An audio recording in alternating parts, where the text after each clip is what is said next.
Boa tarde, pessoal. Está dando retorno, Daniel. Hoje nós vamos dar continuidade, né, ao nosso estudo. Nós já chegamos aqui no capítulo 10 do livro do Apocalipse. Semana passada, nós estudamos sobre as 7 trombetas, né? Vimos ali até a 6ª trombeta, e hoje nós vamos dar sequência, né, ao que está escrito no livro do Apocalipse. Da mesma forma como aconteceu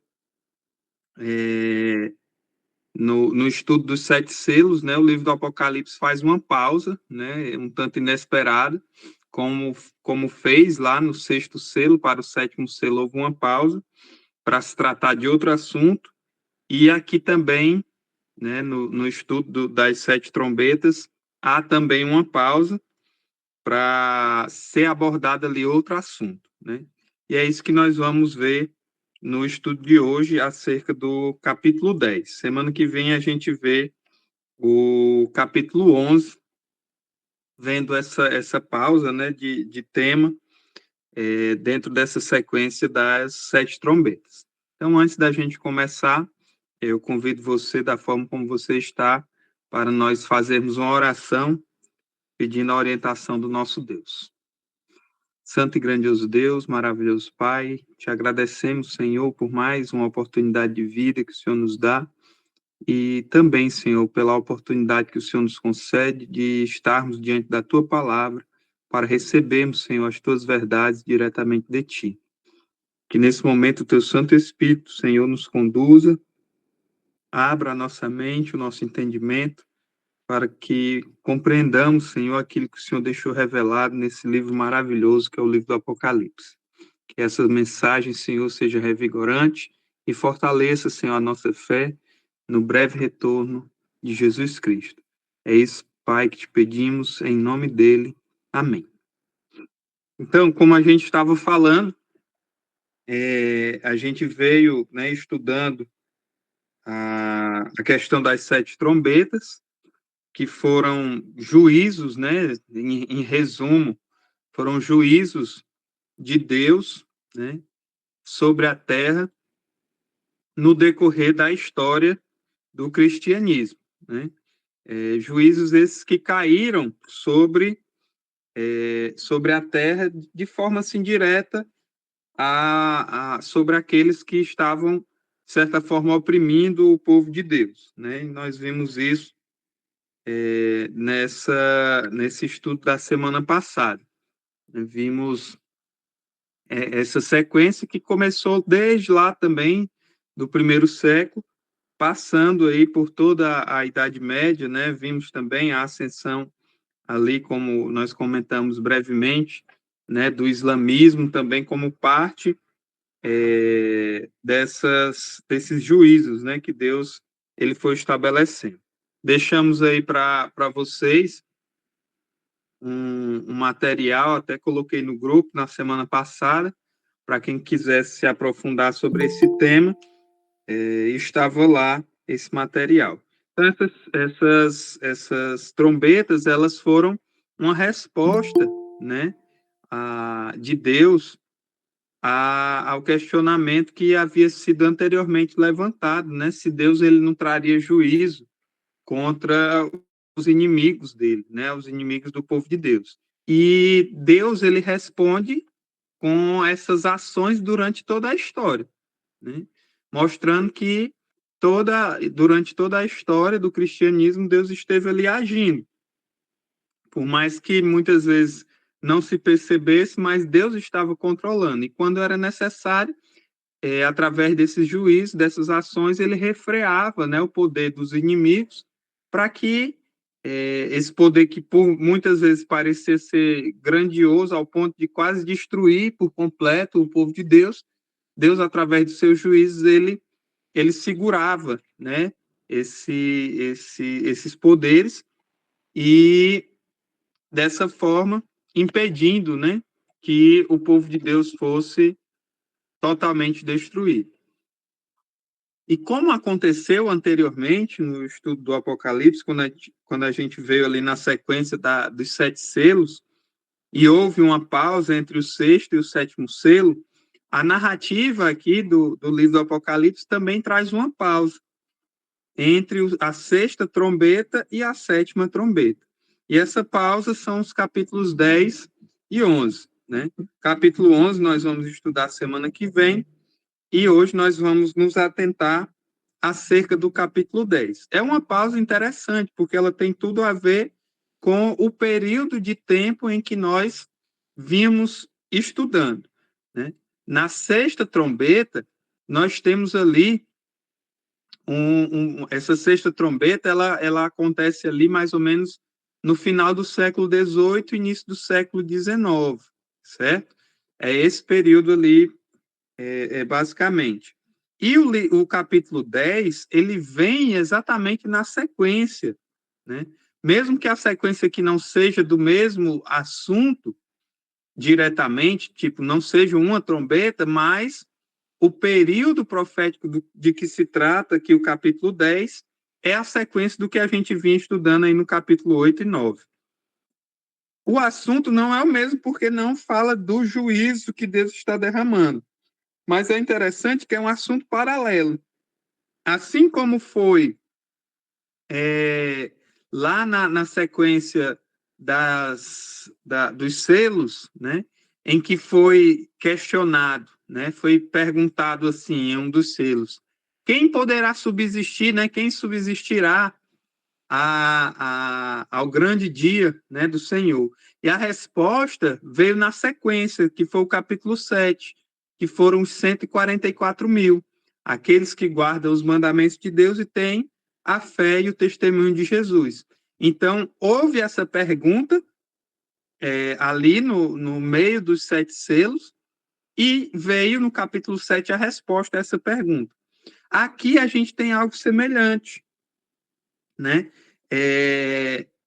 Fica a ideia, se a gente parar para pensar da seguinte forma, que esses juízos que estão sendo derramados, né, sobre a Terra no decorrer da história, eles parecem que não são definitivos, não é que não sejam efetivos, eles foram efetivos, mas a verdade é que eles não são definitivos.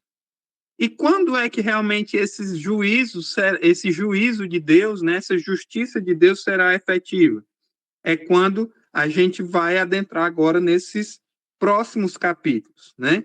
No capítulo 11, no capítulo 10, 11 e 12, principalmente, a gente vai ver exatamente esses detalhes, né?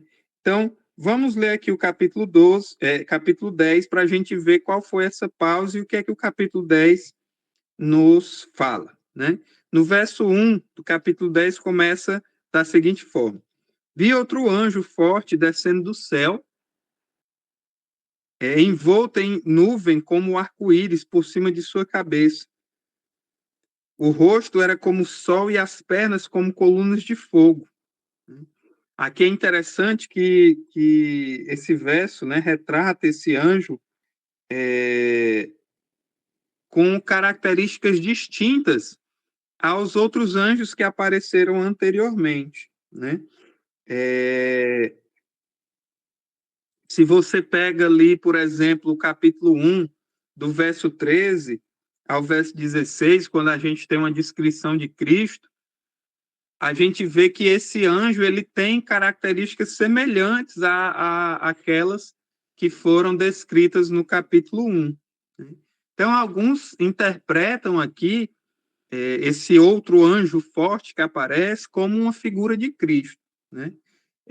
Cristo ele assume diversas figuras no decorrer, no desenrolar da história bíblica, né? Você vê que ele aparece como sacerdote, né? Como sumo sacerdote, como rei, né? Ele é descrito ali como leão também, da tribo de Judá, como cordeiro de Deus, e ele também é o regente, né? O líder das hostes celestiais, né? E como líder das hostes celestiais, ele é chamado de Miguel, né? Miguel é aquele que o profeta Daniel fala que é o príncipe, né, do exército de Deus, né? E o libertador do seu povo, do povo de Deus. Então, Jesus, ele assume esse papel de líder do exército, vamos dizer assim, o grande general do exército. Quando ele assume esse papel, ele tem esse título de Miguel, né? E o próprio nome Miguel tem tudo a ver com isso, né? Miguel significa, é uma pergunta, né? Quem é como Deus, né? Ou aquele que é como Deus, né? Então, é um título que só pode ser dado a Jesus, né? Que é o único que é como Deus, né? Aquele que é como Deus. Então, vocês veem, pode comparar depois aí com calma, que no capítulo 1, do verso 13 ao 16, a gente tem ali uma descrição de Jesus, e essa descrição é paralela à descrição aqui do verso 1 do capítulo 10. Então, provavelmente, o que João estava vendo era tendo uma visão de Jesus, né? E Jesus, tendo ali na sua mão, no verso 2, diz que ele tinha um livrinho aberto em sua mão, né? Interessante também aqui que o termo, né, que é usado aqui no original grego é de algo pequeno mesmo, um livro menor. E anteriormente, vocês lembram que já foram citados aqui livros, né? Por exemplo, o livro ali que estava selado com os 7 selos, né? E o termo lá usado é Biblion, ou seja, um livro maior. E realmente era isso, era um livro que falava de toda a história da humanidade. Mas aqui, o termo que é usado era para um livro pequeno, um texto menor, algo menor. Tanto que foi traduzido aqui para o português como um livrinho, né? Então, é esse livrinho que nos chama a atenção agora nesse intervalo, tá certo? Nesse intervalo aqui da sexta para a sétima trombeta. É esse livrinho. E aí o verso 2 continua: pois então o pé direito sobre o mar e o esquerdo sobre a terra. E bradou em grande voz, como ruge um leão. E quando bradou, desferiram, né, os 7 trovões as suas próprias vozes. Logo que falaram 7 trovões, eu ia escrever, mas ouvi uma voz do céu dizendo: guarda em segredo as coisas que os 7 trovões falaram, e não as escreva. Né? Então, João, aqui a gente já vê outras, né, descrições. Aqui esse ser, né, que aparece, que a gente está identificando ele como Jesus, ele já é identificado aqui que a sua voz é como a de um leão, né? Mais outro título que é dado a Jesus, né? Mais uma vez trazendo essa conotação aqui para ele. Fala também, né, dessas 7 vozes que nós já tínhamos visto anteriormente, né, que é como se fosse ali o poder, né, de Deus sendo manifestado através da sua força, da sua voz. Então, a gente vai vendo aqui detalhes da pessoa de Jesus, né, que tinha esse livrinho na mão. E aí é dito a ele que guardasse, né, aquilo que ele tinha ouvido, né? Tinha ouvido que ele não escrevesse, mas guardasse aquilo, né? E aí vamos continuar a leitura. O verso 5 diz que então o anjo que via em pé sobre o mar e sobre a terra levantou a mão direita para o céu e jurou por aquele que vive pelos séculos dos séculos, o mesmo que criou o céu, a terra, o mar e tudo quanto neles existe. E disse: já não haverá demora. Já não haverá demora. A mensagem que ele tinha era essa, de que não haveria mais demora. E ele continua dizendo, mas nos dias da voz do 7º anjo, né, quando ele estiver para tocar a sua trombeta, cumprir-se-á então o mistério de Deus, segundo ele anunciou aos seus servos, os profetas. Então, vamos dar uma pausa aqui para a gente entender o que é que esses versos estão falando. Então, aparece essa figura, né, que é uma personificação, né, de Cristo, esse anjo, né, que fala, né, para João. Na realidade, João escuta o que esse ser poderoso, né, essas 7 vozes que vêm da parte de Deus têm a falar. É dito para João que ele não escrevesse aquilo, mas o próprio anjo forte mais adiante fala, né? No finalzinho do verso 6, ele fala aquilo que ele tinha dito para João que ele não precisava escrever. E o que era isso? Que não haveria mais demora. Não haveria mais demora. Não haveria mais tempo. O tempo não mais seria importante, ou seja, o tempo tinha acabado, né? E que isso iria acontecer quando? Quando é que a gente ia determinar que não haveria mais tempo, que não haveria mais demora? Quando se ouvisse a voz do 7º anjo, o anjo que tocaria a 7ª trombeta. Então, voltando lá para a questão das trombetas, a gente viu que a 6ª trombeta, ela finaliza ali no final do século XVIII. Então, a partir daquele momento, viria o próximo anjo, né, tocando a 7ª e última trombeta, e a partir dali se cumpriria o que esse anjo forte do capítulo 10 está dizendo, que não haveria mais tempo, não haveria mais demora. Não haveria mais demora. Então, a gente precisa analisar, dentro desse ponto de vista, dessa análise, né, historicista, que nós, aqui nessa profecia, no capítulo 10 de Daniel, nós estamos em que fase do tempo, em que período de tempo? Nós estamos ali no final do século XVIII, início do século XIX. É esse período que está sendo retratado. A partir dali, não haveria mais demora. O que é que isso quer dizer? Os historiadores, né, os teólogos que estudam sobre esse assunto, quando a gente estabelece a visão historicista, né, a interpretação historicista das profecias bíblicas, quando a gente pega as profecias de Daniel, que nós já estudamos, e agora corroborando, né, com elas as profecias do Apocalipse, nós vemos que os tempos proféticos que são determinados, tanto no livro de Daniel como no livro de Apocalipse, eles convergem para esse momento aqui. Há uma convergência dos principais períodos proféticos do livro de Daniel e do livro de Apocalipse para esse momento, quando é dito que não haverá mais demora, ou seja, o tempo acabou. Eu gosto de dizer assim, que as profecias se encerram aqui, nessa fase. É isso que o anjo estava querendo dizer. A partir desse momento em diante, não haveria mais profecias de tempo. A gente não teria mais que estar calculando que faltaria tantos anos ou tantos dias proféticos, isso, aquilo, outro. Não, não haveria mais demora. O tempo estaria cumprido, determinado.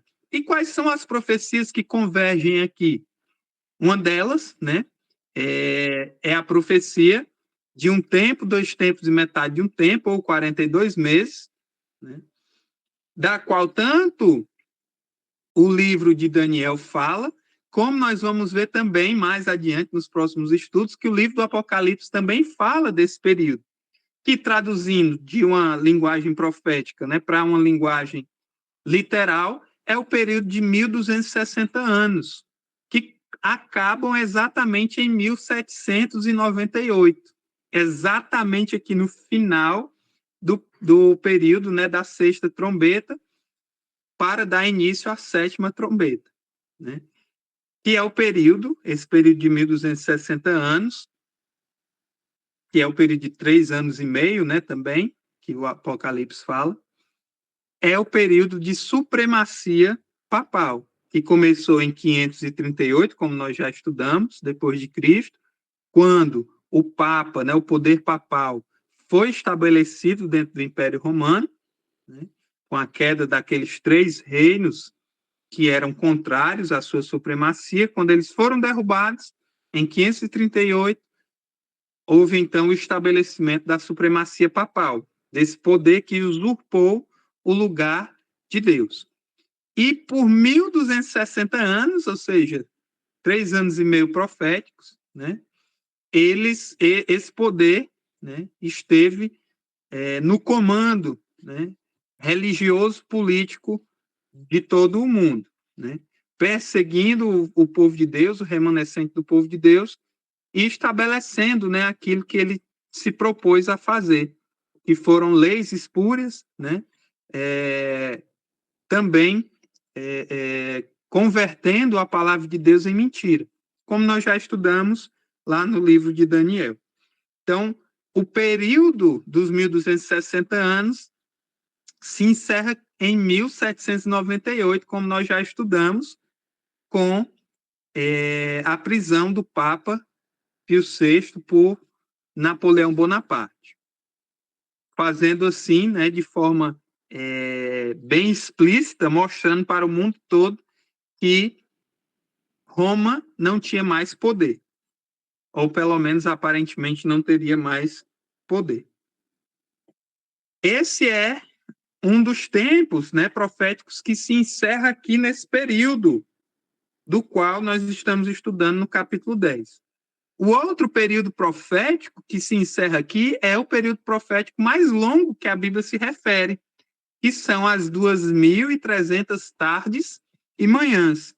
Elas se encerram aqui também nessa fase do livro do Apocalipse. E qual é a prova disso?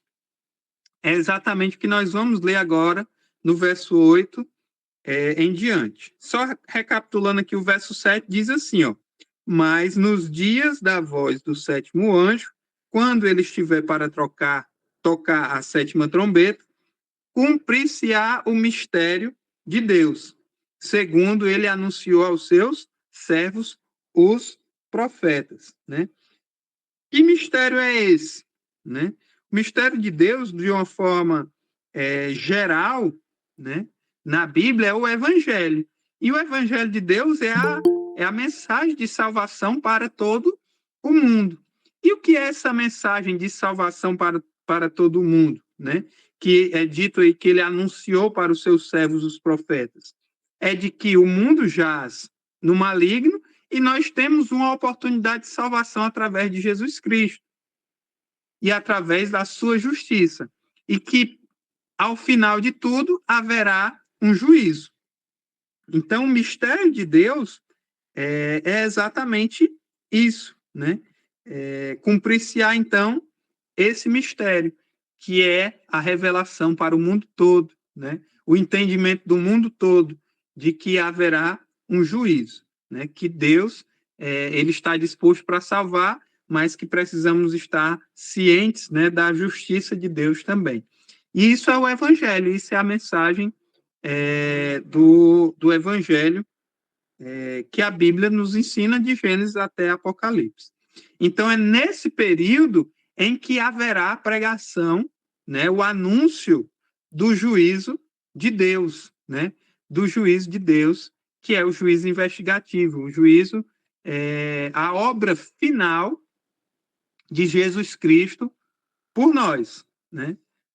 É a obra final de Jesus Cristo, é esse o grande mistério de Deus. E é nessa fase aqui, ao final das 2.300 tardes e manhãs, como nós já estudamos, que se iniciaria o quê? O que é que diz lá em Daniel 8:14, que nós já estudamos anteriormente?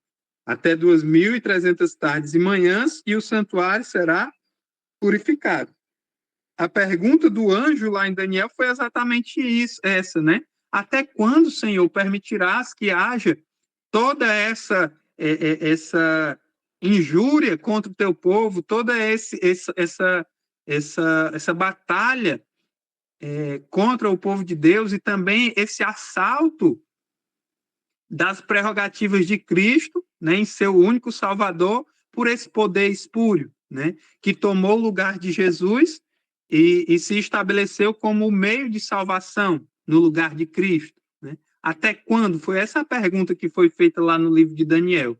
E aí o anjo responde, né? Até 2.300 tardes e manhãs, e o santuário será purificado. Olha como tudo vai convergindo, porque as questões que são levantadas aqui no livro do Apocalipse são essas. Quando é que o Senhor verdadeiramente trará juízo sobre a terra? Né? A pergunta lá de Daniel era essa também. Quando é que vai haver juízo? Quando é que vai haver uma limpa, né? Uma purificação das coisas?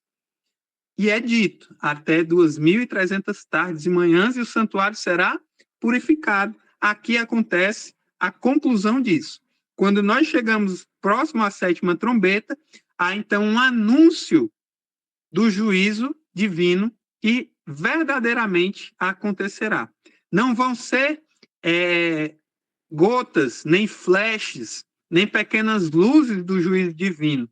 Na realidade, será o verdadeiro juízo de Deus para toda a humanidade, que começaria quando? Quando se terminasse o período das 2.300 tardes e manhãs.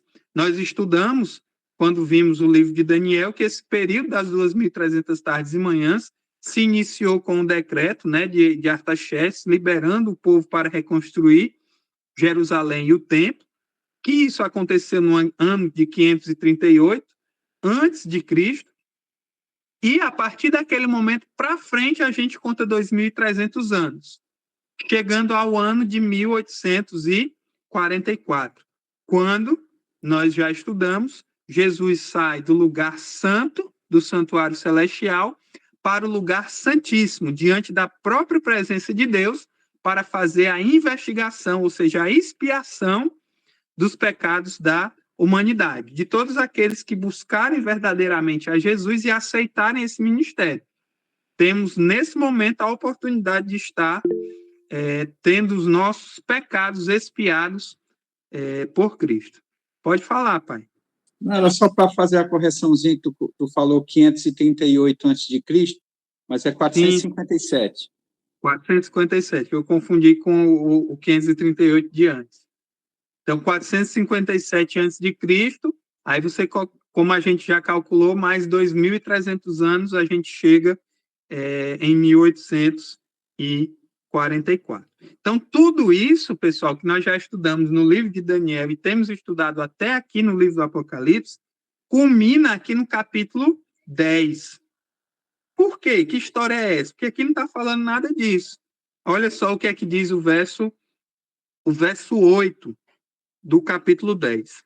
A voz que eu ouvi, vinda do céu, estava de novo falando comigo e dizendo: vai e toma o livro que se acha aberto na mão do anjo, em pé sobre o mar e sobre a terra.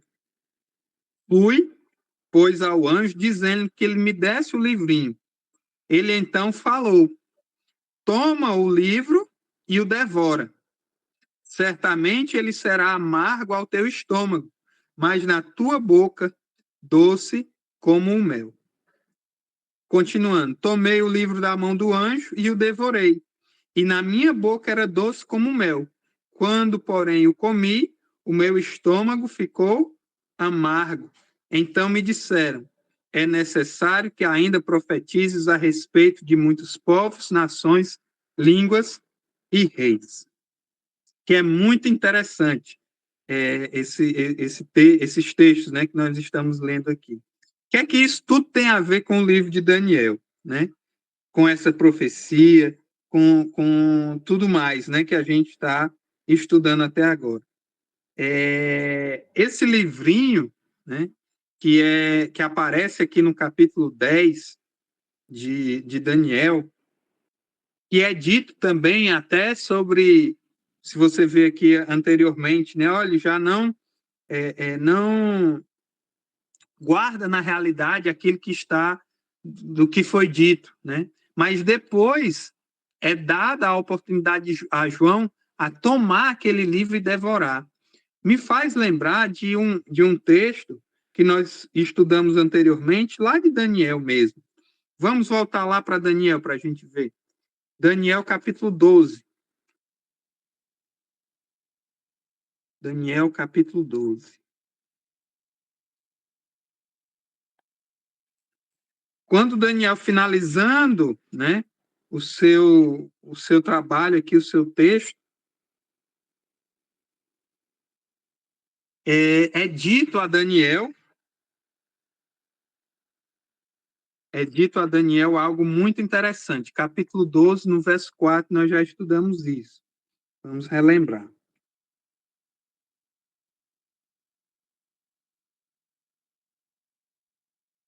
Diz assim, ó, tu, porém, Daniel, encerra as palavras e sela o livro até ao tempo do fim. Até o tempo do fim. Muitos o esquadrinharão e o saber se multiplicará. É dito a Daniel que o livro dele permaneceria selado, ou seja, as pessoas não iam estudar, não iam saber com detalhes o que ele havia escrito, mas ele seria novamente reencontrado, esse livro, no tempo do fim. Quando o tempo do fim chegasse, esse livro seria desatado, né? Seria entregue ao povo de Deus mais uma vez, e muitos iriam esquadrinhar, ou seja, estudar, e o saber acerca dessas profecias se multiplicaria. E o que era mais importante dentro do livro de Daniel, que seria importante para o tempo do fim? É exatamente o papel de Cristo para nos salvar, né? O papel de Cristo para nos salvar. O livro de Daniel, a grande questão que é colocada no livro de Daniel é quando haveria o juízo final, quando realmente Deus iria trazer justiça para nós, né, para o seu povo. E é dito para Daniel, guarda que isso é para o tempo do fim, para o momento necessário, o momento importante. E quando a gente volta lá para o livro do Apocalipse, e a gente vê aí no capítulo 10, que nós já estamos em que período? Né? Período de tempo, literal. A gente está ali no final do século XVIII, como nós já vimos, e início do século XIX, que é exatamente o início do tempo do fim. Quando Jesus diz, né, o anjo diz, na realidade, para Daniel, ó, guarda, encerra as palavras desse livro, sela, porque elas são para o tempo do fim. Quando é que começa o tempo do fim? Em 1798. O que foi que começou a acontecer a partir de 1798? Exatamente o que havia sido predito no verso que nós estudamos lá agora, de Daniel capítulo 2, verso 4. As pessoas teriam acesso ao livro de Daniel, que é esse livrinho aqui, e iriam se deparar com a ideia, com a realidade de que Jesus estava perto de voltar, que o juízo de Deus iria começar. O tempo do fim estava começando e que o juízo, né, de Deus, a purificação do santuário celestial estava prestes a começar. E aí é dito para João o quê? Toma esse livrinho, que é o livrinho de Daniel, é a mensagem do livro de Daniel. Né? João aqui, ele aparece como um representante dos cristãos exatamente que viveram nesse período, no início do tempo do fim, que se depararam com o livro de Daniel, que até então havia sido esquecido. Para a gente ter uma noção do que era essa fase, né, o que era esse período da história, esse período do início dos anos de 1800, nós temos ali um período pós-reforma protestante, onde o protestantismo já havia sido mergulhado em um formalismo generalizado. Nós estudamos isso quando estudamos as cartas às 7 igrejas. Estudamos que essa fase da igreja cristã era marcada por um formalismo, né? Os cristãos que haviam participado da reforma, a igreja cristã protestante, nascida da reforma, ela já tinha perdido a sua razão de ser e agora estavam envoltas dentro do mesmo formalismo que o cristianismo apostatado, né, de Roma também já estava envolvido. E agora a gente vê, no início do século XVIII, um despertamento espiritual gigantesco. E aí pessoas, né, do mundo todo passaram agora, despertadas pelo Espírito Santo, porque naquele momento estava sendo cumprida essa profecia aqui do Apocalipse, né, que era o acesso a verdades esquecidas, que era o livro de Daniel. Pessoas agora passaram a estudar, entraram em contato com o livro de Daniel e passaram a estudar esse livro. E encontraram verdades grandiosas acerca do tempo do fim. Uma dessas pessoas, né, foi Guilherme Miller, nos Estados Unidos, que era um fazendeiro da Igreja Batista, né, era um batista, que decidiu um dia, né, depois de passar por um período de marasmo, vamos dizer assim, espiritual, ele decidiu que estudaria a Bíblia de forma intensa e só passaria para o verso seguinte quando ele entendesse o verso que ele estava. E assim ele foi fazendo, né? Cada dia na vida dele, ele dedicava boa parte do seu dia a estudar a Bíblia, buscando compreender, verso por verso, o que Deus queria revelar para o seu povo. E nesse estudo, ele se deparou com o livro de Daniel.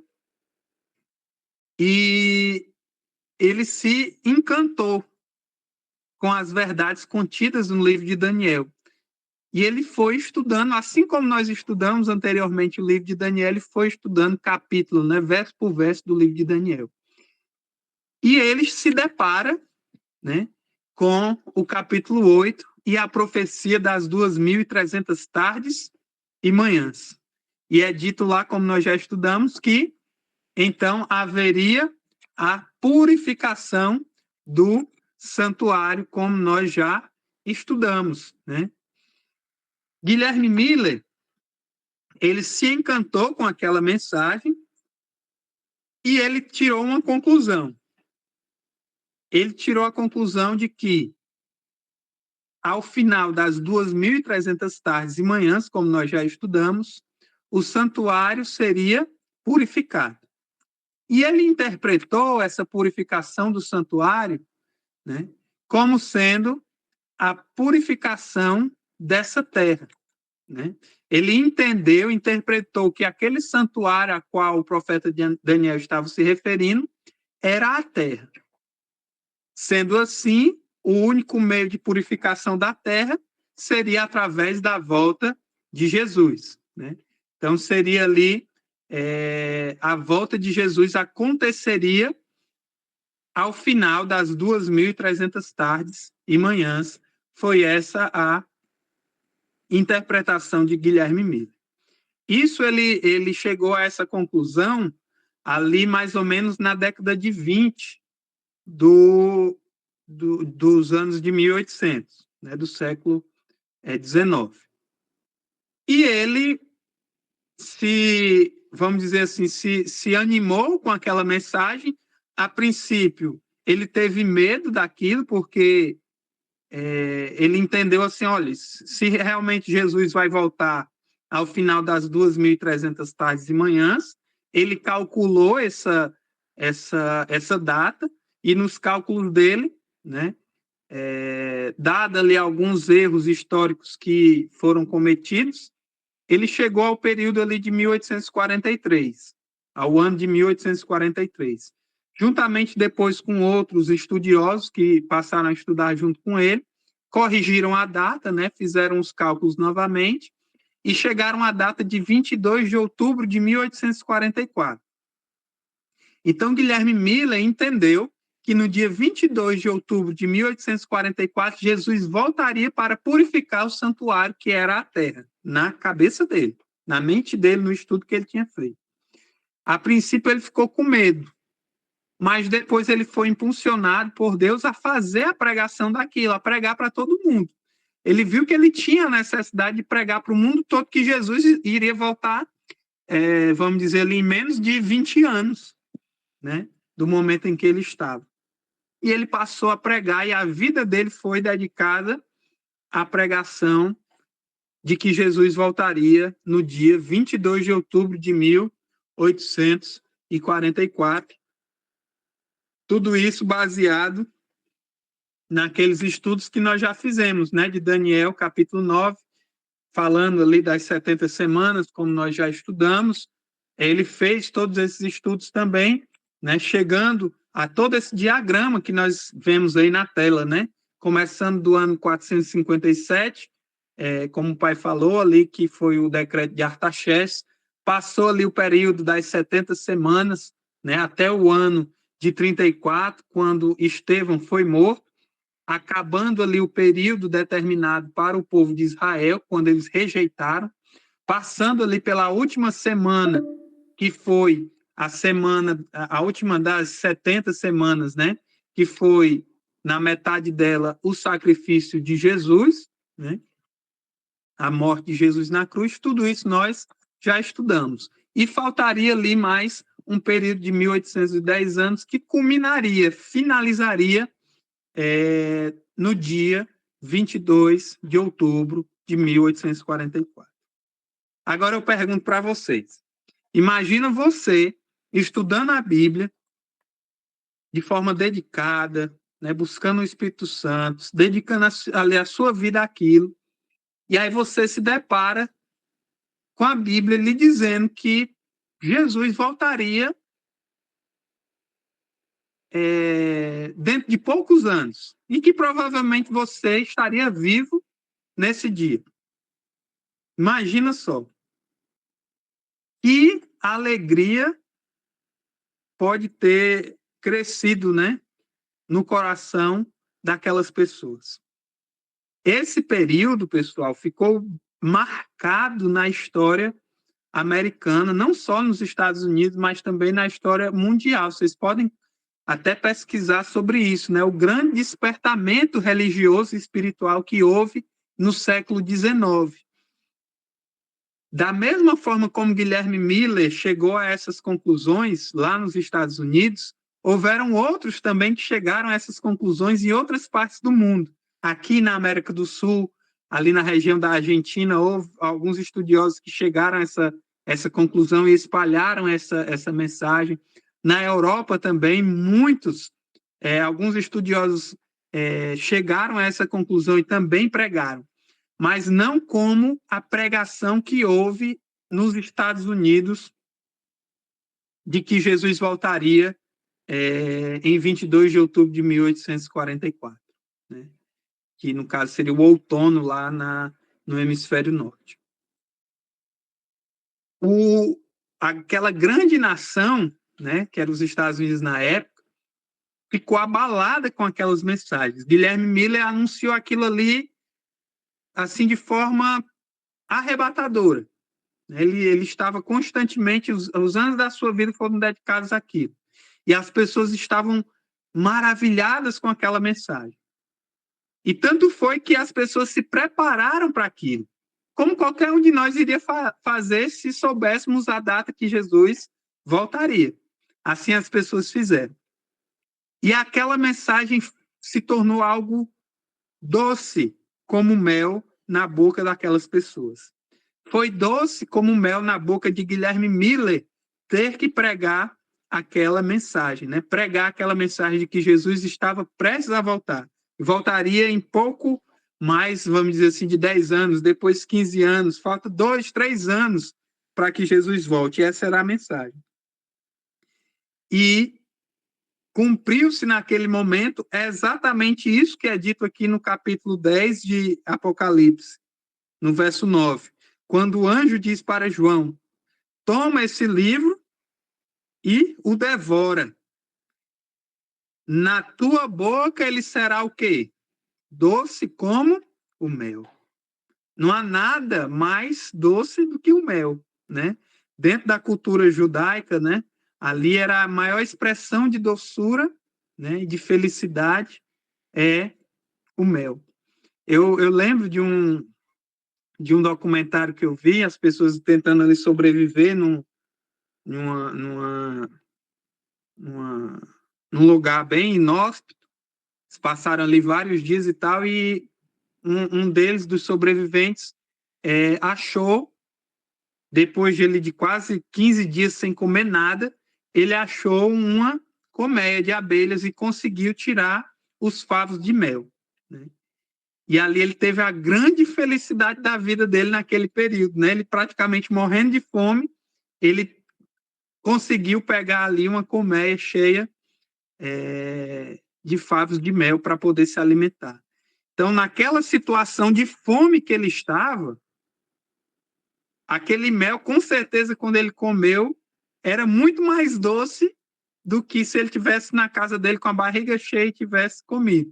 Ou seja, ele tinha muito mais sabor, era muito mais importante, né? Muito mais precioso, valioso aquele mel naquela circunstância. Agora você imagina que o mundo cristão vinha de um período de, vamos dizer assim, frieza espiritual. E aí vem essa mensagem de que Jesus vai voltar logo em breve. Não havia nada mais doce do que aquela mensagem que foi pregada por Guilherme Miller e por tantos outros, né, que ficaram conhecidos na história como milleritas, né, aqueles que pregavam essa mesma mensagem de Guilherme Miller. E assim foi, né? Essa mensagem foi doce, né? Foi doce como um mel para aquelas pessoas. Porém, a profecia aqui do livro de Apocalipse fala que quando aquele mel que foi doce na boca chegasse ao estômago, ele seria amargo, né? Ele ficaria amargo. E foi exatamente isso que aconteceu. A história conta que o dia 22 de outubro de 1844 chegou. Conta-se que as pessoas que estavam esperando por Jesus naquele dia tinham se preparado o melhor que podiam. Até chegaram a vender tudo que tinham, né? Pregaram a mensagem e tal. E até se desfizeram dos seus bens materiais, porque não tinha mais necessidade, porque Jesus vai voltar. Imagina só, Jesus vai voltar mês que vem. Então, vamos se livrar aqui das nossas coisas, dos nossos afazeres, deixar nossos empregos. Vamos viver agora só esperando que Jesus volte. Jesus vem semana que vem, então pronto, agora a gente vai ficar aqui só em oração, aguardando, né, se alimentando com o que tem que se alimentar, e Jesus já está perto de voltar. Jesus vem daqui a 2 dias. Jesus volta amanhã. Imagina a ansiedade que aquelas pessoas estavam. E para vocês terem uma noção, isso não se resumiu a uma meia dúzia de pessoas. Eram milhares e milhares de pessoas nos Estados Unidos, na Europa, aqui na América do Sul, que estavam com esse mesmo pensamento, todas aguardando o dia 22 de outubro de 1844. Porque eles acreditavam que Jesus voltaria ali naquele dia. E a história conta que o dia 22 de outubro chegou, amanheceu aquele dia, anoiteceu e passou. E Jesus não voltou. A maior prova de que Jesus não voltou naquele dia é que nós estamos aqui até hoje, né? Jesus não voltou naquele dia. E aí você imagina que na mesma intensidade de felicidade, de alegria, né, de prazer em se esperar que Jesus viesse naquele dia, essa intensidade de alegria foi agora transformada em desapontamento. Então, da mesma forma que aquela mensagem tinha sido doce, como mel, quando o dia chegou, ela tornou-se o quê? Amarga. E aquele dia ficou conhecido como o grande desapontamento. Pode pesquisar aí depois. O grande desapontamento. Pesquisa as duas coisas. O grande movimento espiritual, né, ou o grande movimento millerita, ou o grande movimento do advento do século XIX. Depois você pesquisa o grande desapontamento de 1844. Você vai ver as descrições dos jornais daquele dia, 23 de outubro, dia seguinte, em que as pessoas estavam ali totalmente arrasadas, porque aquela grande esperança que eles tinham de ver Jesus voltar acabou-se em nada. Então, houve ali um grande desapontamento. E cumprindo-se exatamente o que o livro do Apocalipse nos fala, que seria doce na boca, mas quando chegasse o dia, ou seja, a mensagem chegasse no estômago, seria amargo. E foi exatamente isso que aconteceu. Aquele dia chegou, passou, e se... No dia seguinte, né, dois homens, um deles chamado Irã Edson, estavam se dirigindo à casa de um dos irmãos, né, onde estavam ali todos tristes, desapontados por conta do que havia acontecido no dia anterior. Eles estavam se dirigindo, o Irã Edson e o outro, para essa casa, para orarem juntos, para tentar animarem uns aos outros, entender o que é que tinha acontecido. E enquanto eles passavam no meio de um milharal, assim como aconteceu com Pedro, né, aqueles dois homens que a Bíblia relata após a morte de Jesus, que passaram ali pelo meio do milharal, Irã Edson também passava ali naquele momento, e ele foi tomado, o seu espírito foi tomado naquele momento, e a sua mente foi tomada em visão. Ele teve uma visão naquele momento. E a história conta que Irã Edson olhou para o céu naquele momento e viu o céu aberto. Algo semelhante a essa imagem ilustrativa aí que a gente colocou na tela. E ele viu Jesus passando do lugar santo, do santuário celestial, para o lugar santíssimo. E aí ele entendeu que aquilo que eles tinham estudado até então acerca das 2.300 tardes e manhãs e a purificação do santuário, não estava errado. A data estava certa. Como nós já estudamos, a data estava certa. O que estava errado era o acontecimento. Jesus não voltaria naquele dia. Naquele dia, Jesus começaria o juízo investigativo, ou seja, o Yom Kippur, o dia da purificação. Aquela pergunta que anteriormente tinha sido feita, quando o Senhor vai se purificar, quando vai acabar com essa rebelião contra os seus estatutos, até quando o sacrifício vai ser lançado por terra, ou aquela pergunta que foi feita pelos santos, até quando o Senhor não vai se levantar a favor dos teus filhos? A resposta veio exatamente no dia 22 de outubro de 1844, quando Jesus sai do santuário, da parte do lugar santo do santuário, e entra agora no lugar santíssimo, diante da presença de Deus.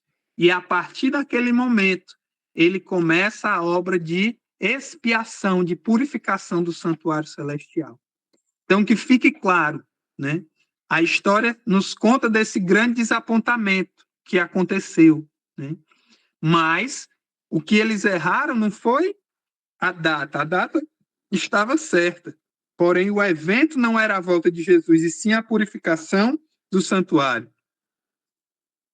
E o livro do Apocalipse termina o capítulo 10 falando exatamente o que deveria acontecer depois daquele grande desapontamento. O verso 11 diz o seguinte: então me disseram, João ouvindo, é necessário que ainda profetizes a respeito de muitos povos, nações, línguas e reis. Então, a partir daquele momento, a obra não se encerrava. A obra, ela simplesmente começaria. E a partir daquele momento, né, houve o grande despertamento para a realidade do juízo investigativo, né? E hoje em dia, para vocês terem noção, para a gente encerrar, que já está acabando o tempo, o grande movimento cristão, o único na realidade que ensina que Jesus está trabalhando em nosso favor, através do juízo investigativo, é o movimento adventista do sétimo dia, que tem, né, dentre as suas crenças fundamentais, a ideia, a doutrina do santuário e da obra de expiação que Jesus desempenha por nós. Então, é assim que termina o livro, né, na realidade, o capítulo 10 de Apocalipse. E semana que vem a gente vai dar continuidade a esse assunto, estudando o capítulo 11.